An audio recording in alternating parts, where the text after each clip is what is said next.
Meu nome é Ana Paula e vou apresentar o trabalho intitulado Efeitos da compactação dinâmica em solo residual. É de autoria do Matheus Mioto Rizon, é uma dissertação apresentada ao Programa de Pós-Graduação em Engenharia Civil da Universidade Federal do Rio Grande do Sul, como parte dos pré-requisitos para a obtenção do título de mestre em engenharia. Essa apresentação está sumarizada em 6 capítulos. No capítulo 1 é apresentada a introdução ao tema, na qual, além do caso de obra disponibilizado, foram utilizadas referências bibliográficas sobre a técnica de compactação dinâmica. No capítulo 2 é apresentado o objetivo dos estudos. No capítulo 3, os materiais e métodos utilizados pelos autores. No capítulo 4, os resultados encontrados. No capítulo 5, a conclusão apresentada pelo autor, acompanhada da minha consideração a respeito da relevância do estudo, e no capítulo 6, as referências utilizadas para essa apresentação. Iniciando pela introdução, Souza Júnior et al. 2019 relata que antigamente áreas com solos de baixa capacidade de suporte ou com elevada deformabilidade eram consideradas inadequadas para a construção e, por isso, deixavam de ser utilizadas. Porém, a crescente necessidade de ocupação urbana, aliada à evolução do conhecimento sobre o comportamento dos solos, especialmente devido aos avanços dos ensaios laboratoriais e de campo, permitiu ampliar as possibilidades de uso dessas áreas. Como solução para a ocupação dessas áreas, são utilizadas técnicas de melhoramento ou reforços de solos.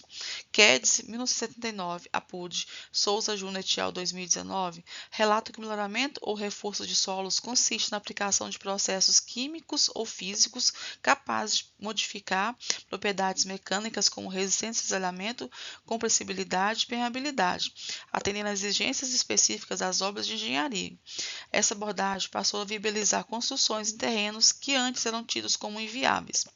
Atualmente, a geotecnia dispõe de uma ampla gama de técnicas de melhoramento e reforço aplicáveis a diferentes tipos de solo.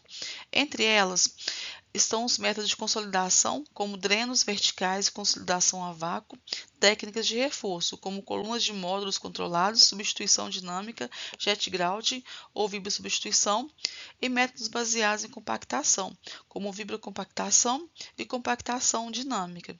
De acordo com o Rizon 2016, as propriedades dos solos que mais influenciam negativamente seu comportamento são a resistência, a compressibilidade e a permeabilidade, as quais podem ser aprimoradas por meio de técnicas de melhoramento de solos. Embora a melhoria de solos existente muitas vezes represente uma alternativa de menor custo, ela nem sempre é a prática mais adotada, devido à dificuldade de previsão e garantia de melhoria, decorrente do baixo número de estudos e publicações na área. A compactação de solos por repetidas quedas de um peso a certa altura é uma das técnicas mais antigas de melhoria de maciços, sendo denominada compactação dinâmica quando envolve grandes massas e alturas. Rizon 2016 relata que, embora a origem da compactação dinâmica remonte a práticas antigas, com relatos de uso no Império Romano e posteriormente nos Estados Unidos por volta de 1870, a técnica só ganhou consolidação mundial em 1970, quando Louis Menard a patenteou na França. A partir daí, sua aplicação se difundiu de forma significativa em obras de engenharia geotécnica. De acordo com Lobo 2017, o método consiste em deixar cair, repetidas vezes em queda livre, um bloco a partir de uma determinada altura sobre uma superfície de solo a ser melhorado. Sua execução deve ser previamente planejada com base em uma malha de pontos de impacto que abrange toda a área tratada. O peso do bloco varia, em geral, entre 5 e 40 toneladas, com alturas de queda entre 40 e 10 metros. O melhoramento de solo pode atingir profundidades superiores a 10 metros, chegando, em alguns casos, a 30 metros. A energia é aplicada em fases, seguindo uma malha de impactos com uma ou mais passagens. Após cada impacto, as crateras são niveladas ou preenchidas com material granular antes da passagem da seguinte. O grau de melhoramento está diretamente ligado à energia de impacto, que depende da massa do bloco, da altura da queda, do espaçamento da malha e do número de quedas por ponto. Lobo 2017 afirma que a técnica visa reduzir os recálculos totais e diferenciais e aprimorar as propriedades mecânicas de solos predominantemente granulares por meio da densificação em profundidade. Rizon 2016 acrescenta que a compactação dinâmica apresenta melhor desempenho em solos granulares, secos ou parcialmente saturados, nos quais a redução dos vazios promove maior densificação e melhora as características como capacidade de suporte e deformabilidade. Souza Júnior et al. 2019 destacam que o método também pode ser aplicado, ainda que com restrições, a alguns tipos de solos coesivos. Em solos finos ou argilosos saturados, contudo, sua eficiência diminui devido à baixa rigidez e à elevada compressibilidade dessas camadas, que limitam o efeito de melhoramento em profundidade. Rison 2016 relata que durante a compactação dinâmica, o solo densificado na umidade natural existente, sendo essencial que o depósito apresente boa permeabilidade para permitir a rápida dissipação do excesso de pressão gerado pelos impactos. A dissipação é fundamental para que as partículas se reorganizem em um estado mais denso. Por esse motivo, solos com alta condutividade hidráulica e de boa drenagem são considerados favoráveis ao processo, enquanto materiais com baixa permeabilidade e drenagem deficiente constituem cenários desfavoráveis. Lucas 1995, Apud e Rison 2016 apresentam uma classificação baseada na granulometria, delimitando faixas de solos mais ou menos adequados para a aplicação da compactação dinâmica. Por meio de uma figura específica, o autor subdivide os solos em 3 zonas distintas, cada uma representando um grau diferente de aptidão ao uso da técnica de melhoramento, conforme apresentado na figura 3.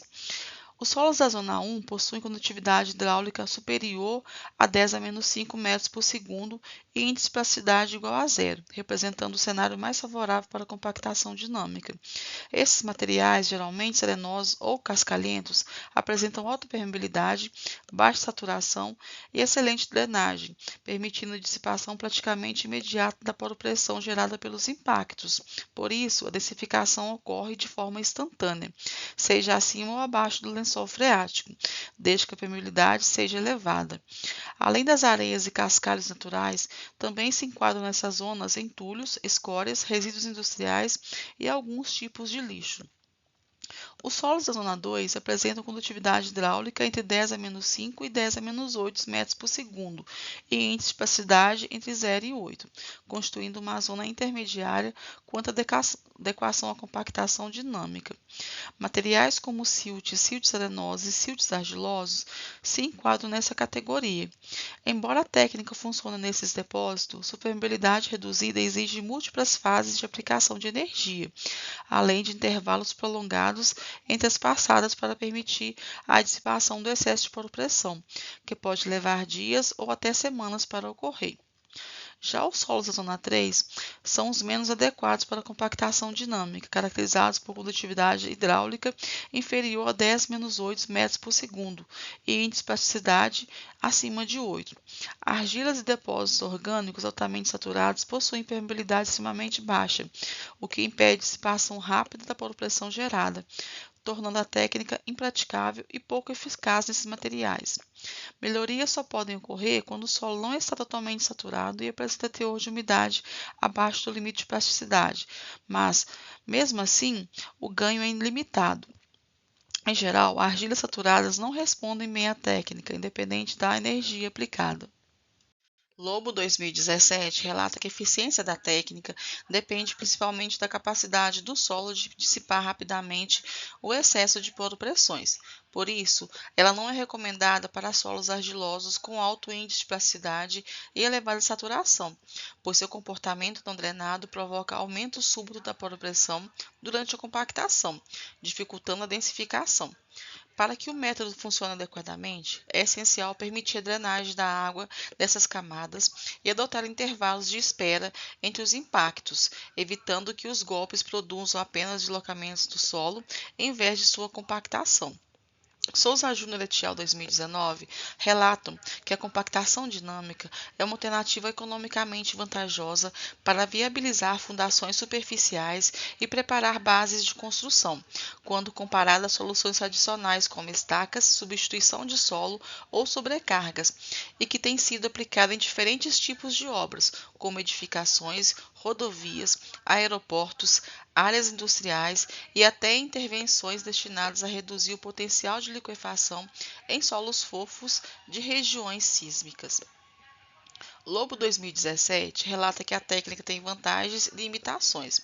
Dentre as vantagens, ele destaca: permite o melhoramento de grandes áreas de projeto de forma econômica, proporciona execução em curto prazo, possibilita a compactação de solos fofos e parcialmente saturados, mesmo com percentual de finos entre 15% e 20%, reduzindo o volume de vazios, contribui para transformar camadas heterogêneas em estratos mais densos, resistentes e uniformes, exige equipamentos de fácil mobilização, basicamente gruas e blocos de impacto, promove o aumento da densidade relativa do solo. Já com relação às desvantagens, ele destaca: apresenta baixa eficiência na compactação de camadas argilosas, especialmente quando saturadas, requer distância mínima de segurança de no mínimo 30 metros em relação a estruturas próximas, devido aos efeitos de vibração, pode enfrentar limitações em áreas com nível freático raso ou acima da superfície do terreno, exige cuidados especiais quanto à segurança pública e às condições do local de execução, o melhoramento do solo pode não atingir as profundidades críticas e, em alguns casos, pode até provocar maior instabilidade nessas zonas. Rison 2016 relata que no Brasil a compactação dinâmica ainda é pouco difundida e pouco estudada, não havendo registros de sua aplicação em solos residuais tropicais, como os encontrados no Rio Grande do Sul. Ao revisar a literatura disponível, verifica-se que ainda existem poucos trabalhos publicados sobre o tema, o que reforça a importância e a pertinência do estudo apresentado. Giese 2019 pesquisou o comportamento de um solo tropical levemente cimentado quando submetido à compactação dinâmica. O estudo teve como base o trabalho desenvolvido por Rison em 2016 e avaliou tanto as modificações em campo quanto em laboratório. Para isso, foram analisadas as dimensões das crateras formadas, os deslocamentos laterais do solo, a desaceleração do peso durante os impactos, além da resposta mecânica obtida por meio de ensaios triaxiais e provas de carga. Também foram comparados resultados antes e depois do tratamento, bem como confrontados com dados da literatura internacional, buscando identificar o efeito real da energia aplicada sobre o solo coesivo friccional. Os resultados mostram que o solo apresentou crateras profundas e volumosas, comportamento distinto do observado em solos granulares, e deslocamentos laterais de pequena magnitude. Ensaios de SPT e CPT não registraram variações significativas após a compactação, porém os ensaios triaxiais indicaram aumento expressivo do ângulo de atrito, enquanto o intercepto coesivo permaneceu praticamente inalterado. As provas de carga revelaram redução da rigidez inicial, mas aumento da capacidade de suporte em maiores deslocamentos, indicando quebra da estrutura natural e densificação do material. Ele concluiu que a técnica modifica de forma relevante o comportamento mecânico do solo, ainda que tais melhorias não sejam plenamente detectadas por ensaios de campo convencionais. Serrano, Cruz e Schmidt 2020 aplicaram e avaliaram a compactação dinâmica em solos predominantemente arenosos, de finos a médios, em uma obra de grande porte na cidade de Córdoba, na Argentina, onde essa técnica ainda não havia sido utilizada. O estudo buscou caracterizar o perfil geotécnico do terreno, definir parâmetros de execução do melhoramento, acompanhar o controle de obra e, posteriormente, comparar os resultados medidos em campo com as estimativas de um modelo numérico em elementos finitos. A intenção principal foi verificar se a compactação dinâmica poderia aumentar a densidade relativa dos solos presentes, reduzir recalques e melhorar o desempenho geotécnico a ponto de permitir fundações superficiais em vez de profundas. Os resultados demonstraram que a compactação dinâmica elevou a densidade relativa do solo até cerca de 70%, diminuiu os recalques verticais em aproximadamente 10%, reduziu pela metade a distorção angular e dobrou a capacidade de suporte, atingindo profundidades de melhoramento próximos a 6 metros. As medidas de campo apresentaram forte concordância com as previsões do modelo numérico, validando a eficiência do método. Assim, concluiu-se que o uso de compactação dinâmica permitiu adotar fundações mais econômicas e eficientes, representando uma alternativa tecnicamente viável e financeiramente vantajosa, em comparação com a solução tradicional de fundações profundas. No capítulo 2, é apresentado o objetivo do estudo desenvolvido por Rison em 2016. O estudo teve como objetivo avaliar, em termos de resistência, deformabilidade e condutividade hidráulica, o comportamento do material natural e pós-compactação dinâmica.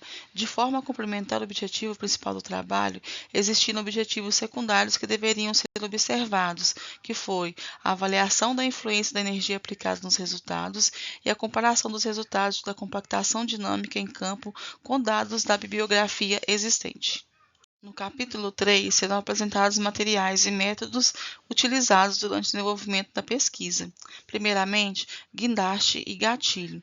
Para possibilitar o içamento do bloco de aço, foi alugado um guindaste com capacidade para 25 toneladas. O equipamento alugado possuía o sistema de queda livre por cabos, que foi o sistema utilizado nos ensaios de campo. A escolha do bloco de aço utilizado nos ensaios de compactação dinâmica foi influenciada principalmente pelos custos de aquisição. Para reduzir despesas, optou-se por reaproveitar dois blocos cilíndricos idênticos provenientes de uma empresa de reciclagem de metais de Porto Alegre, Rio Grande do Sul. Cada bloco apresentava aproximadamente 77 centímetros de diâmetro e 125 centímetros de altura, gerando uma pressão de contato de 9,8 toneladas por metro quadrado. No entanto, verificou-se na literatura que esse valor excedia a faixa recomendada, que era de 4 a 7,5 toneladas por metro quadrado, acima da qual há risco de puncionamento do solo. Diante disso, para atender às recomendações empíricas, adquiriu-se uma chapa de aço de 120 cm de diâmetro e 10 cm de espessura, fixada à base de um dos blocos por soldagem. Esse conjunto passou a ter massa aproximada de 5,5 toneladas e pressão de contato de 4,8 toneladas por metro quadrado. O segundo bloco foi mantido com suas dimensões originais, totalizando cerca de 4,7 toneladas e mantendo a pressão inicial de 9,8 toneladas por metro quadrado. Também foi realizada uma combinação dos dois blocos, resultando em uma massa total de 10 toneladas e pressão de contato de 8,37 toneladas por metro quadrado. Ambos os blocos tinham plano fundo. A união dos blocos ocorreu por meio de talas furadas soldadas em 3 pontos, permitindo a fixação entre eles com uma barra de aço e porcas. O içamento dos blocos foi realizado com cabos de aço. No bloco modificado, o cabo era passado por barras com porcas instaladas nas talas furadas, garantindo travamento durante a queda. Já no bloco combinado, a presença de uma manilha superior permitia o uso de um único cabo equipado com gancho, facilitando o procedimento de içamento e assegurando a estabilidade do conjunto durante os ensaios. Solo residual não saturado de Passo Fundo, Rio Grande do Sul. O solo estudado é um material residual de basalto pertencente ao Planalto Rio-Grandense e à Bacia do Paraná, formado por derrames vulcânicos mesozoicos sobre rochas sedimentares. Do ponto de vista pedológico, trata-se de um latossolo vermelho distrófico típico, profundo, bem drenado e altamente intemperizado, com horizonte BW latossólico, baixo CTC, acidez elevada e coloração vermelha associada a alto teor de ferro. Esse ambiente pedogenético resulta em um solo muito intemperizado, dominado por caulinita e óxidos de ferro, com baixo teor de nutrientes e pouca variação granulométrica com a profundidade. Sob a ótica geotécnica, o solo é classificado como MH, silt de alta plasticidade, conforme caracterização realizada por Girardello et al. 2007, até 1,20 m de profundidade. Contudo, suas propriedades não se enquadram completamente na classificação feita por Lucas em 1995, utilizada para avaliar a aplicabilidade da compactação dinâmica. Pela condutividade hidráulica, o solo se comportaria como zona Z1. Favorável método.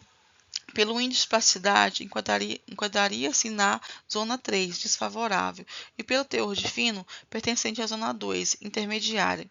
Essa combinação atípica torna o material particularmente relevante para a investigação, já que sua resposta ao processo não é prevista pela classificação tradicional. Os ensaios geotécnicos realizados no campo experimental, SPT e CPT e SDMT, mostram um perfil de resistência bastante homogêneo ao longo da profundidade. A condutividade hidráulica média, da ordem de grandeza de 10 a menos 5 metros por segundo, é considerada elevada e típica de areias finas, constituindo condição favorável à compactação dinâmica, pois permite rápida dissipação da poropressão gerada pelos impactos. O aspecto mais notável é que, apesar de o solo apresentar 68% de argila, sua condutividade hidráulica assemelha-se à de materiais arenosos, indicando presença de uma estrutura interna natural que favorece a percolação e reforça o interesse técnico no estudo desse solo.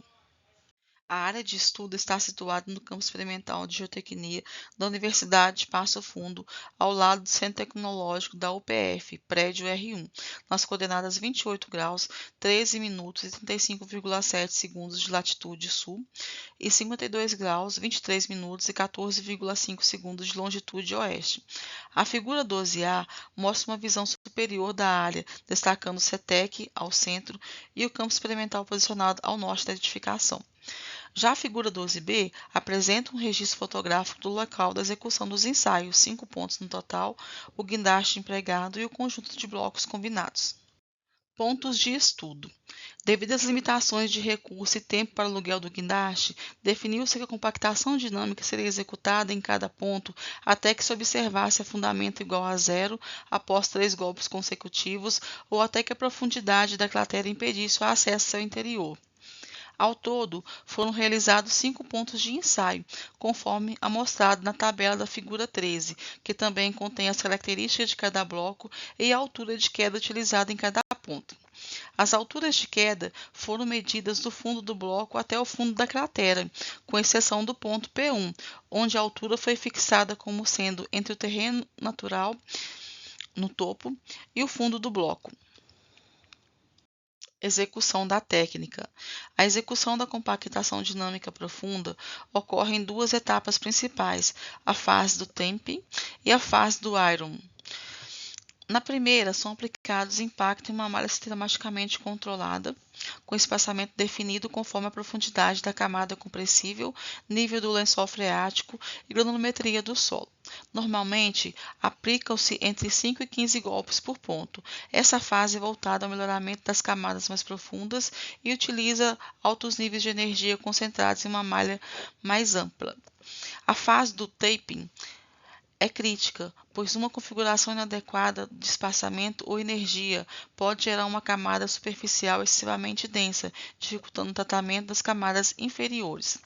Após sua conclusão, executa-se a fase do iron, considerada de baixa energia, destinada a densificar as camadas superficiais, geralmente até cerca de 1,5 metros de profundidade. Nessa etapa, o bloco é içado a alturas menores, aproximadamente 5 a 6 metros, e os impactos são aplicados em uma malha sobreposta, com o objetivo de reconstruir e melhorar a camada superficial que foi perturbada na fase anterior. O número de golpes por ponto pode ser limitado pela presença de água subterrânea ou pela profundidade excessiva das crateras, a fim de evitar problemas operacionais e permitir a dissipação das pressões neutras. Quando a cratera atinge profundidade excessiva, ou o nível de água se eleva, as crateras devem ser preenchidas e novas passagens devem ser executadas. Após cada fase, os vazios são aterrados com material local ou importado, mantendo uma distância mínima de aproximadamente 1,5 metros em relação ao lençol freático, garantindo condições adequadas para a continuidade de trabalhos e eficiência do processo. Ensaios de campo. Em cada um dos 5 pontos de estudo foram realizadas leituras de recalque a cada golpe, utilizando treina eletrônica e régua topográfica, além da coleta de amostras no fundo das crateras para determinar a densidade obtida após a compactação. Também foram retiradas amostras das paredes laterais, permitindo avaliar se houve densificação horizontal do solo. A coleta foi feita com cilindros cravados, utilizando o próprio peso de compactação, e as amostras eram extraídas com macaco hidráulico posteriormente parafinadas para preservação da umidade natural. Após a preparação das amostras, foram moldados corpos de provas destinados aos ensaios laboratoriais. Para avaliar possíveis melhorias na resistência do solo, realizaram-se 4 ensaios DCP, 2 em solo natural e 2 na cratera submetida a maior energia de compactação, que foi o P4, atingindo profundidade de até 80 centímetros abaixo do fundo da cratera. O DCP instalado no fundo da cratera permitiu verificar a resposta do solo após o processo de densificação. No geral, toda a sistemática adotada, incluindo o método de içamento e queda de bloco, assim como o sistema de união entre os blocos, mostrou-se simples, eficiente e de rápida execução. Essa organização permitiu que todos os 131 golpes previstos fossem realizados em apenas um dia de trabalho de campo, evidenciando a viabilidade operacional do procedimento. Ensaios de laboratório. Os ensaios de laboratório tiveram como função verificar se houve melhorias em termos de resistência e condutividade hidráulica quando executada a compactação dinâmica.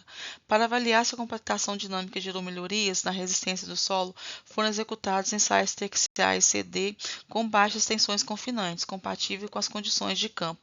Os ensaios foram realizados em amostras deformadas de solo natural e em amostras retiradas da cratera do ponto P2, permitindo comparar diretamente o comportamento antes e depois da compactação e verificar possíveis alterações no solo residual.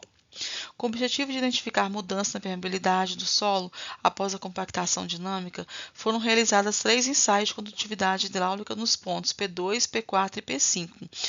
A escolha desses pontos buscou avaliar a influência de diferentes níveis de energia aplicados na compactação e verificar se o processo alterou a capacidade de percolação da água no solo.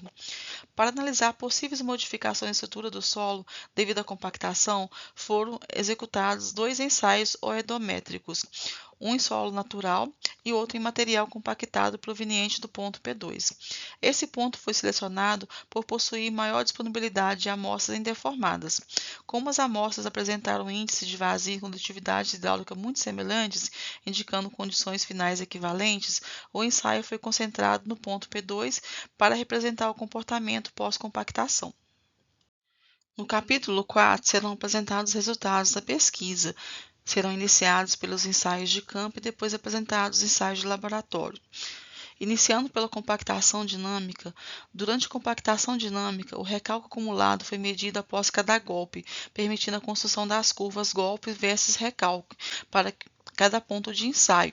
Os pontos P2 e P3 apresentaram curvas muito semelhantes, o que era esperado, já que receberam a mesma energia, indicando boa repetibilidade do método, com diferença média de apenas cerca de 8% nos valores de afundamento.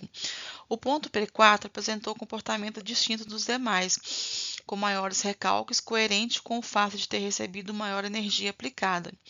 Já o ensaio no ponto P5 mostrou comportamento semelhante ao ponto P1, embora tenha trabalhado com menor energia que este e energia similar aos pontos P2 e P3, situando-se de forma intermediária entre os resultados de P2, P3 e P4.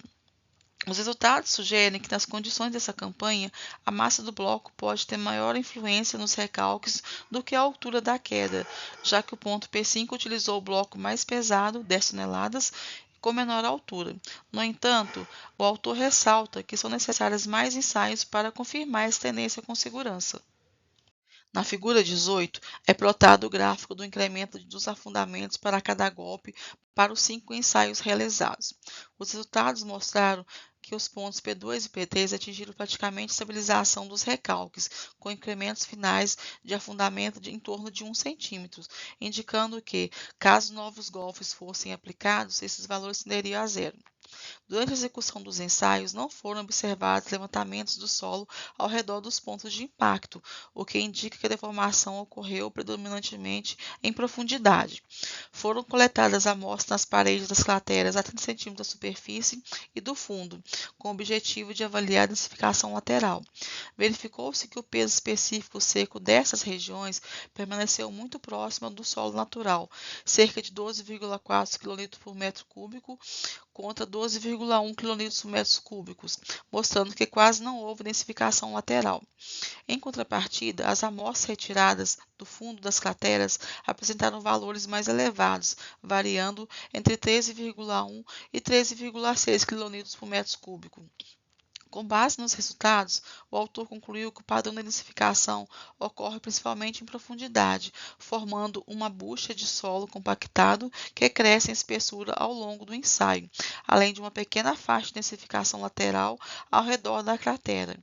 Estimou-se um alargamento lateral de aproximadamente 30 centímetros, valor adotado com base em dados de deslocamentos encontrados na literatura. O autor relata que Maine et al., 1974, apresentaram um gráfico dos afundamentos acumulados das crateras normalizados segundo a raiz quadrada da energia aplicada. Sobrepondo os dados obtidos com o campo experimental com os dados obtidos de Maine 84, observa-se que os resultados de campo mostraram uma clara tendência de estabilização dos recalques, diferentemente dos dados de referência de Maine et al. 84, cujas curvas não apresentaram o mesmo comportamento. Nos pontos P2 e P3, a estabilização ocorreu aproximadamente após o quarto golpe, quando as curvas passaram a se aproximar de um comportamento quase horizontal. Comportamento semelhante foi observado nos pontos P1 e P5, que também tenderam à estabilização após poucos golpes. Já o ponto P4, que recebeu maior energia, apresentou a estabilização apenas por volta do oitavo golpe, indicando que níveis mais altos de energia exigem maior número de impactos para atingir o patamar de estabilização. O autor concluiu que, de acordo com a interpretação proposta por Maine et al. 84, esse comportamento de estabilização das curvas pode ser utilizado como indicador do número ótimo de golpes, auxiliando no controle e na otimização do processo de compactação dinâmica em campo. A fim de avaliar a evolução da abertura da cratera com o desenvolver do ensaio, o autor analisou a relação entre o volume da cratera e a energia aplicada, observando-se que nos ensaios P2 e P3 ocorreu uma tendência de estabilização do volume ao final do processo, o que indica que provavelmente foi atingida a energia de saturação nesses pontos. Já no ensaio P4, essa estabilização não foi observada, sugerindo que o nível de energia ainda não havia atingido esse patamar. Um resultado relevante foi a sobreposição das curvas dos ensaios P4 e P5, apesar de P5 ter metade da energia de P4, o que indica uma boa normalização dos dados. Também se observou que os pontos P2, P3 e P5 possuíam a mesma energia potencial, porém o comportamento de P5 não seguiu o padrão de P2 e P3, aproximando-se mais do comportamento de P4. Esses resultados sugerem que, para as condições estudadas, a massa do bloco pode ter um papel mais significativo nos afundamentos do que a altura de queda, embora seja necessário uma base maior de ensaios para confirmar essa tendência. Foram realizados ensaios de cone dinâmico DCP no solo natural e no fundo da cratera P4, 2 amostras em cada para comparação. Observou-se que entre aproximadamente 10 e 30 centímetros de profundidade, o solo compactado apresentou maior resistência à penetração, indicada pela quase horizontalidade das curvas, sugerindo que a densificação ocorreu nessa faixa. Em profundidades maiores, as curvas voltaram a se aproximar, indicando um comportamento semelhante ao do solo natural. Entretanto, o autor considerou que essa faixa de melhoria indicada pelo DCP não é realista, pois não condiz com o volume da cratera nem com o padrão de melhoria esperado. Ele ressaltou que é provável que o atrito da haste do equipamento tenha influenciado negativamente os resultados, tornando o ensaio pouco adequado para avaliar a melhoria proporcionada pela compactação dinâmica. Pela equação tradicional de estimativa de profundidade de melhoria, foram obtidos valores entre 1,64 e 4,38 metros, dependendo do parâmetro adotado.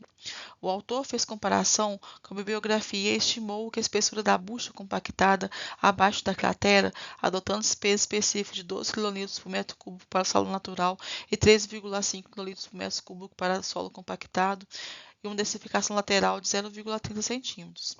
Com esses dados, obteve-se uma espessura de melhoramento de aproximadamente 3,30 metros, valor coerente com os resultados clássicos da literatura, embora dependente de simplificações. Passando para os ensaios de laboratório, iniciando pela condutividade hidráulica, que foi realizada utilizando o permeâmetro de parede flexível. Os ensaios foram executados nos pontos P2, P4 e P5 com o objetivo de avaliar possíveis variações da permeabilidade em função das diferentes energias aplicadas. Todos os testes foram conduzidos sob a tensão efetiva de 20 kPa e gradiente hidráulico igual a 10.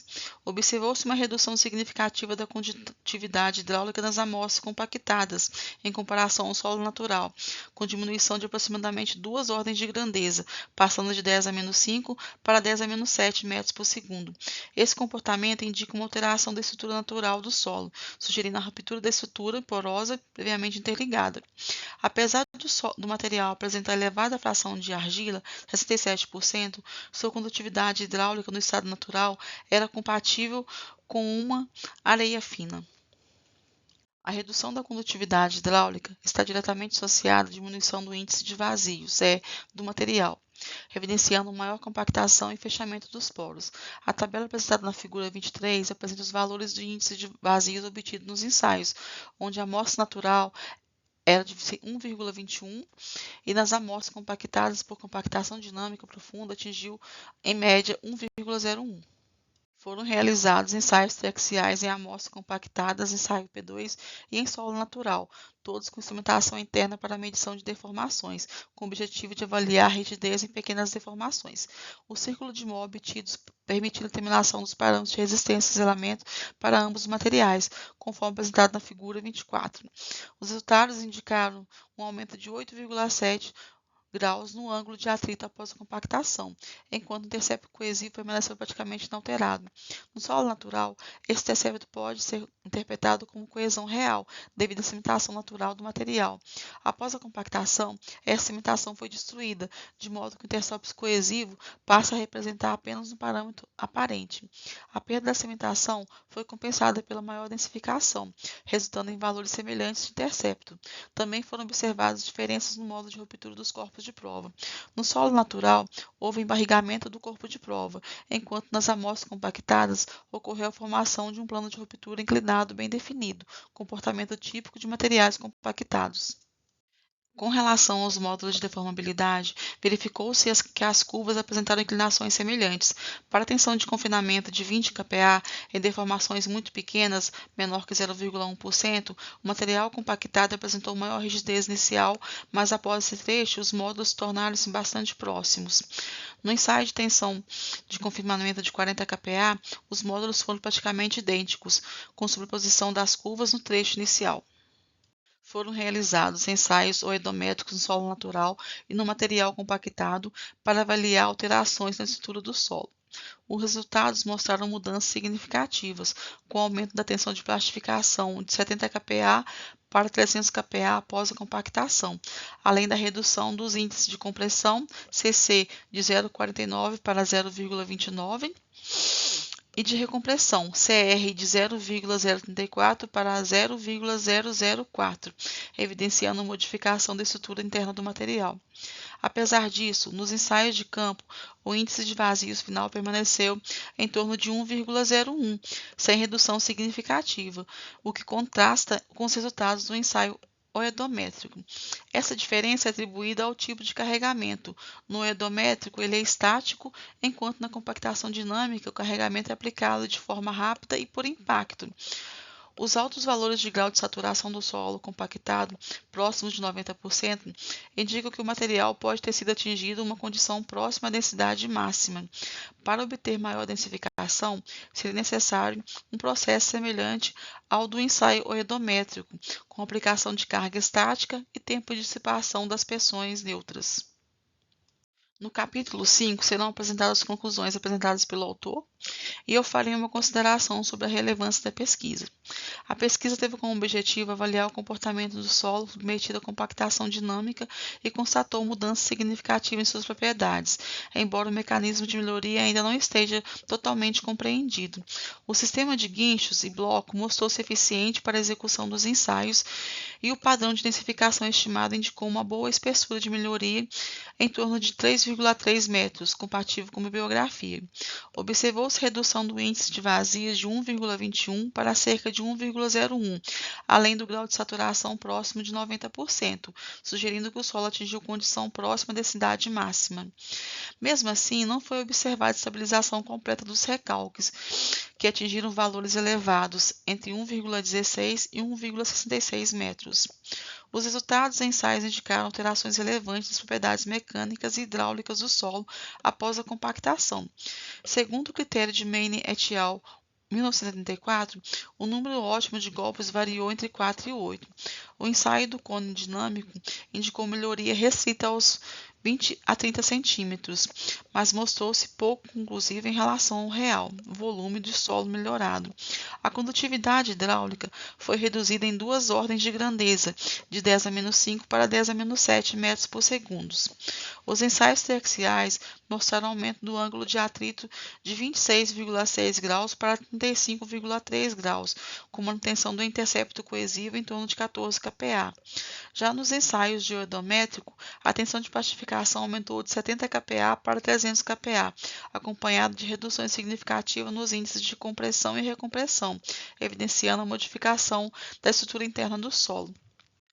E, por fim, as minhas considerações. A investigação da aplicação da compactação dinâmica em solos brasileiros mostra de elevada relevância técnica e científica.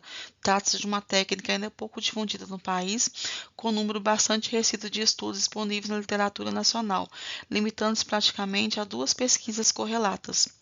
Diante do crescimento da ocupação urbana e da necessidade de utilização de áreas com condições geotécnicas favoráveis, torna-se cada vez mais importante o desenvolvimento e a validação de métodos de melhoramento de solo que permitam a otimização de projetos e a redução dos custos de fundação. A compactação dinâmica apresenta elevado potencial de aplicação em diferentes tipos de solos, sendo mais aplicável a solos granulares, desde que sejam rigorosamente respeitados os critérios de projeto e execução, bem como os limites de segurança associados às vibrações induzidas. Sua adequada implementação pode viabilizar o uso de fundações superficiais em áreas inteiramente consideradas inadequadas. No entanto, é indispensável a observância das distâncias mínimas de segurança em relação às estruturas vizinhas e o controle rigoroso dos níveis de vibração, garantindo a integridade das edificações adjacentes e a segurança do processo construtivo.